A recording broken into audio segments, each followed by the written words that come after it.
कपड़ा दुकान में लगी भीषण आग, कई दुकान इस चपेट में। आप मन ला बता दें कि कोरबा ट्रांसपोर्ट नगर मुख्य मार्ग स्थित एक कपड़ा दुकान में भीषण आग लग गई। तेज आग लगे से आसपास के दुकान घलो आग के चपेट में आई। प्राप्त जानकारी अनुसार आगजनी के बेरा कुछ लोगन दुकान के भीतर में रहीन। आग लगे के जानकारी मिलत कूद के अपन जान बचेन।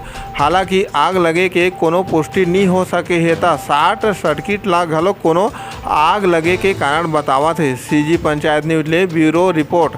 गांव देहात के हर छोटे छोटे समाचार बर हमारे चैनल ला लाइक और सब्सक्राइब जरूर करो।